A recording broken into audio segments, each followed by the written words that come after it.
Hi friends, நான் வந்து Jennifer.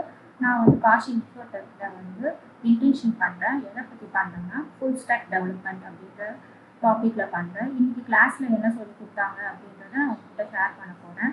இன்றைக்கி வந்து கிளாஸில் வந்து HTML இன்ட்ரடக்ஷன் சொல்லி கொடுத்தாங்க. அதில் வந்து இன்றைக்கி டாபிக் வந்து வெப்பேஜ்னா என்ன அப்படின்றது தான் இன்றைக்கி சொல்லி கொடுத்தாங்க. வெப்பேஜ் அப்படின்னா என்னென்னா அது வந்து ஒரு சிங்கிள் டாக்குமெண்ட். அது வந்து வெப் ப்ரௌசரில் வந்து அது வந்து டிஸ்பிளே ஆகும். ஒவ்வொரு வெப்பேஜுமே வந்து ஒரு யூனிக்கான URL அட்ரஸ் வந்து இருக்கும். அந்த வெப்பேஜ் வந்து ப்ரைவேட்டாகவும் இருக்கலாம், மேபி பப்ளிக்காகவும் இருக்கலாம். அதுக்கப்புறம் வந்து வெப்பேஜ் வந்து மோஸ்ட்லி வந்து நம்ம HTML அது வச்சு தான் வந்து வெப்பேஜ் வந்து கிரியேட் பண்ணுவாங்க. எதுக்காக அப்படின்னா இது வந்து நம்ம அடுத்த வெப்பேஜ் போகிறதுக்கு வந்து ரொம்ப ஃபாஸ்டராக இருக்கிறதுனால நம்ம வந்து HTML தான் இது மோஸ்ட் ப்ராபப்லி வந்து யூஸ் பண்ணுவாங்க.